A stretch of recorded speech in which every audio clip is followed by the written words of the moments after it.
She said, "Stop acting like we're married. You don't get a say in where I go or who I'm with." Everyone laughed. I just smiled and stayed quiet. But when she came back from her weekend away, her tea didn't work, and the neighbor told her exactly why. My girlfriend Jessica and I have a fundamental disagreement about the nature of reality. I believe that if you live in someone's house, eat their food, and use their Wi-Fi, you are in a partnership. Jessica believes she's a celestial body, and I am a small, insignificant planet caught in her gravitational pull. We've been together for 2 years, and for the last 6 months, she's been living in my house. My name is on the mortgage, my name is on the bills, and my name is on the little plaque by the door that says the Wilsons, which she bought without asking me and now seems wildly optimistic. I'm a pretty easygoing guy.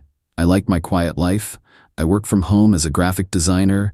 I have a couple of good friends, and my idea of a wild Friday night is trying a new brand of frozen pizza. Jessica is not like that. Her life is a performance, and her audience is her 3 best friends, a cackling Greek chorus I privately refer to as the Harpies. Their names are Tiffany, Brittany, and whatever the third one's name is. Let's call her Chardonnay. The issue at hand came up last weekend. I was making dinner and Jessica waltzed into the kitchen, phone pressed to her ear, already dressed to go out. She was in the middle of a loud one-sided conversation with the Harpies. "Oh my God, yes, I am so in," she said into the phone. "A weekend away is exactly what I need." "No, he's not coming. Don't be ridiculous." She hung up and looked at me, beaming. "Good news. The girls and I are going to the lake for the weekend, leaving tomorrow." This was the first I was hearing of it. "Oh, okay," I said, stirring the pasta sauce. "Sounds fun. Which lake are you all heading to?" It was a simple, logistical question. A question a normal person in a normal relationship might ask. Jessica, however, looked at me as if I had just asked her to explain quantum physics in ancient Greek. She let out a short, sharp laugh and turned to her friend Tiffany, who had just walked in the door. "Can you believe him?" Jessica said, rolling her eyes. "He wants to know where I'm going." Tiffany scoffed, looking me up and down like I was a piece of furniture she was considering throwing out. Jessica then turned back to me, put her hands on her hips, and delivered the line that would echo through the halls of history, or at least through my immediate future. "Stop acting like we're married. You don't get a say in where I go or who I'm with." The Harpies, who had all assembled in my kitchen by this point, burst into laughter. It was a symphony of derision. They genuinely thought this was the peak of comedy. A man, in his own home, being told he has no right to ask a simple question about his live-in girlfriend's plans. Hilarious. I just stood there, holding a wooden spoon with pasta sauce dripping onto the floor, and I didn't get mad. I didn't argue. A strange, zen-like calm washed over me. The part of my brain that was trying to make this relationship work just packed its tiny bags, put on a tiny hat, and quietly left the building. I looked at her smug, smiling face, and I just smiled back. A big, friendly, completely empty smile. "You know what?" I said, my voice full of cheerful agreement. "You are 100% correct. My mistake." They all laughed again, thinking I was just backing down. Jessica gave me a condescending little pat on the cheek, and then they all swept out of the house, off to some pre-weekend away cocktail hour. I stood in the kitchen for a long moment, the silence broken only by the bubbling of the pasta sauce. "Okay," I said to myself, a new, much more interesting plan beginning to form. Not married, no say. Got it. The weekend was going to be fun after all. Just not for her. Update 1. The moment Jessica's car, presumably packed with 5 different types of glitter and a case of rosé, disappeared down the street on Friday afternoon, I sprang into action. My first move wasn't packing or cleaning. It was a mission of strategic importance. I walked next door to Mrs. Gable's house. Mrs. Gable is an 80-year-old widow with a sweet smile, a prize-winning rose garden, and a surveillance network that would make the CIA jealous. Nothing happens on our street without her knowing about it. I brought her a slice of the lemon cake she likes and sat with her on her porch. "Mrs. Gable," I said, after we had discussed the weather and the moral failings of the neighborhood squirrels, "I have a bit of a situation and I need your help. It involves a small bit of theater." Her eyes lit up. The woman loves drama more than she loves her roses. I explained what had happened. I told her Jessica's exact words. Stop acting like we're married. I didn't have to embellish. The unvarnished truth was damning enough. By the time I finished, Mrs. Gable was patting my hand with a look of righteous fury on her face. That shameless little hussy, she declared. Don't you worry, Tom. You leave it to me. What's my line? I gave her a simple script. When Jessica returned and inevitably found herself locked out, she was to act confused and deliver a few key pieces of information. Mrs. Swole. Gable took to the task with the enthusiasm of a seasoned Broadway actress preparing for opening night.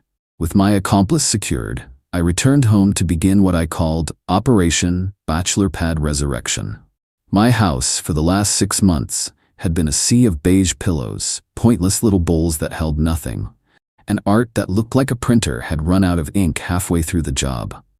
It was time to reclaim my territory. I didn't just pack Jessica's things, I curated them. I got a bunch of boxes and a thick black marker. The first box was labeled Everyday Clothes. The second, Fancy Clothes for fancy outings I wasn't invited to. The third, and my personal favorite, Magic sparkly dresses that shed glitter on everything I own. Her 37 pairs of identical-looking high heels went into a box marked a podiatrist's nightmare.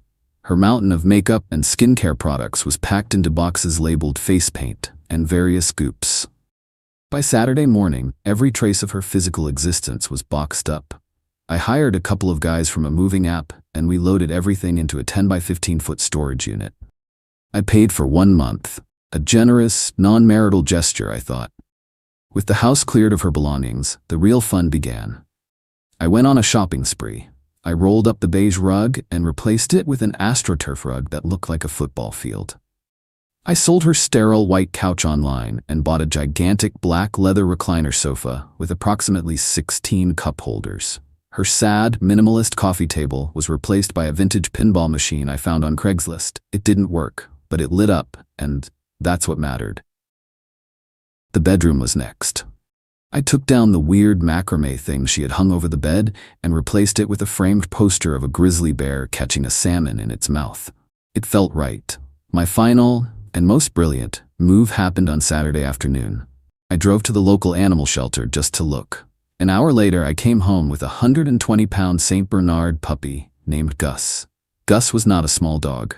He was a furry, drooling, lovable wrecking ball. He immediately claimed the new leather sofa as his own and fell asleep, snoring like a lumberjack. The house was transformed. It was no longer a showroom for a sad beige life. It was a fortress of glorious, unapologetic bachelorhood. I spent the rest of the weekend playing fetch with Gus, drinking beer from the bottle in my own living room, and changing all the passwords. The new Wi-Fi network was named Get Your Own Wi-Fi, and the password was Not Married LOL. On Sunday evening, I sat on my 16-cup holder sofa with Gus's giant head in my lap and waited. The storm was coming, and for the first time in a long time, I felt completely, utterly prepared. Update 2. Sunday night, around 9 p.m., my video doorbell sent a notification to my phone. There she was. Jessica, looking tan from her weekend at the lake, strolled up to my front door, humming. The comedy began almost immediately. She tried her key. It slid into the lock but didn't turn. The new deadbolt I'd installed that morning was doing its job. She jiggled it, a look of mild annoyance on her face. She tried it again. Then she let out an exasperated sigh and started banging on the door. From the couch, Gus lifted his massive head, let out a deep, rumbling woof, and then went back to sleep. Jessica started calling my phone. I watched it vibrate on the pinball machine, took a calm sip of my beer, and hit decline. She called again. Declined. This cycle repeated 5 times. The banging on the door got louder. Tom, open the door. What is wrong with you? My key isn't working. I remained silent. This was all part of the show. After another 5 minutes of increasingly frantic pounding, she seemed to give up. The doorbell camera showed her pacing on the porch, running her hands through her hair. And then, right on cue, a porch light flickered on next door. It was Mrs. Gable in her housecoat, holding a watering can. Showtime. "Oh, Jessica dear, is that you?" Mrs. Gable called out, her voice a perfect blend of surprise and neighborly concern. "Mrs. Gable, thank God," Jessica said, rushing over to the edge of my porch. "I can't get in. My key isn't working. Is Tom home? I can see the lights on." "Oh, Tom's home. Mrs. Gable said, nodding sagely. "He's had the most wonderful weekend. A real transformation." "Transformation? What are you talking about?" "Well, he told me the good news," Mrs. Gable said, leaning on her railing conspiratorially. "He said you two aren't married. He said he doesn't get a say in anything you do, so he decided to celebrate his newfound freedom. He redecorated the whole house. It's a man's home now," he said, very rugged. Jessica just stared, her mouth hanging open. "And the best part," Mrs. Gable continued, barely containing her glee, "he got a dog. A great, big, beautiful boy named Gus. He said he wanted a companion who was loyal and didn't talk back. Isn't that sweet?" The look on Jessica's face was a masterpiece of disbelief and horror. She slowly turned and peered through my living room window. From my vantage point on the couch, I saw her face pressed against the glass. Her eyes widened as she took in the scene. The football field rug, the pinball machine, and the giant, snoring Saint Bernard occupying her spot on the new sofa. She let out a sound that was somewhere between a scream and a sob. She whipped out her phone and started texting me. My phone lit up with a novel's worth of angry, all-caps messages. That's when I decided to respond. I sent her a single, simple text message. "You said to stop acting like we're married. You said I don't get a say. I agree. This is my house, and you don't get a say in how I live in it. Since we're not married, I've returned your non-marital property to a secure location. The address is 123 Storage Way, Unit 42. The code is 1234. You have 1 month. Have a great life." I then blocked her number. The doorbell camera showed her reading the text. She looked at her phone. She looked at the window. She looked back at her phone. Then she let out a scream of pure, unadulterated rage and threw her phone onto my lawn. It was a truly spectacular meltdown. She ranted and raved for another 10 minutes before Tiffany, the harpy, arrived to pick her up. The next day, the expected social media campaign began. Vague posts about being betrayed, about men who can't handle a strong, independent woman. It was pathetic. But I had one more card to play. Final update: the social media drama was predictable, but also incredibly boring. Jessica and the Harpies posted stories with sad music, talking about the importance of knowing your worth and cutting out toxic energy. It was all so generic, it was almost funny. They were trying to paint me as a villain, but they were using a paint-by-numbers kit. I let them go on for about 2 days. Then, I decided to provide some much-needed context. I didn't engage with them directly. Instead, I made a post on my own, private social media page, visible only to our mutual friends. It was a photo album. The first picture was of my living room from a month ago. The sad beige couch, the pointless bowls, the general aura of a dentist's waiting room. The caption read, "Before." The second picture was my living room now. The glorious leather recliner sofa, the football field rug, the glowing pinball machine, and Gus the Saint Bernard, sprawled out and looking majestic. The caption read, "After." The final picture was a selfie of me and Gus on the couch. We both looked incredibly happy. The caption was simple: "Decided to redecorate based on my new relationship status. It was brought to my attention that I'm not married and don't get a say in things, so I'm embracing my freedom. #bachelor pad, dog is my co-pilot, no say no stay." The post was a nuclear bomb. The sheer, unadulterated pettiness of it, combined with the undeniable cuteness of Gus, was a winning combination. My friends found it hilarious. The story, with the proper context, spread like wildfire. People who had initially offered sympathy to Jessica were now seeing the full picture. The narrative was no longer psycho boyfriend kicks girlfriend out. It was girlfriend tells boyfriend their relationship is a joke, is shocked when he believes her. Jessica's friends went silent. It's hard to maintain a victim narrative when the villain is posting adorable pictures with his giant dog. The aftermath for Jessica was rough. She crashed with Tiffany, but that apparently lasted less than a week. I heard Tiffany got tired of Jessica complaining and not contributing to rent. She ended up having to move back in with her parents in a town 3 hours away. She did try to come after me legally. I received a letter from a lawyer demanding access to the house to retrieve her wrongfully held property and demanding financial compensation for being made homeless.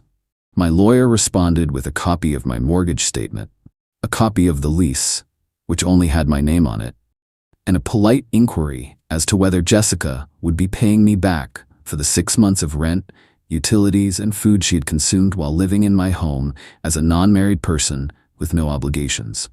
We never heard from her lawyer again. The funniest part of this whole ordeal came about a month ago. I was at the dog park with Gus. He was happily chasing a tennis ball, and I was talking to another dog owner. A woman approached me hesitantly. It was Chardonnay, the third harpy. She looked incredibly awkward. "Hey Tom," she said. "Look, I wanted to say I'm sorry. About that night at your house. We were out of line." I just shrugged. Jessica said what she said. I just took her at her word. "Yeah, I know," she said, shaking her head. "She's a lot. She called me last week, complaining that her parents are making her get a job. She said it was all your fault for ruining her life." She paused and then looked at Gus, who was now trying to fit 3 tennis balls in his mouth at once. "Honestly, it looks like you're doing just fine." And she was right. I am doing just fine. The house is no longer a beige prison, it's my home. The pinball machine still doesn't work, but it makes a great conversation piece. And Gus is the best roommate I've ever had. He's loyal, he's funny, and he never complains about my cooking. I learned a valuable lesson. Sometimes the best revenge isn't a grand, complicated scheme. It's just listening to what people say and believing them. Jessica told me exactly who she was and what our relationship meant to her. I just decided to agree with her. She said I didn't get a say. And now in her life, I truly don't. And in my life, she doesn't either. And that, combined with a giant drooling dog, is a pretty happy ending.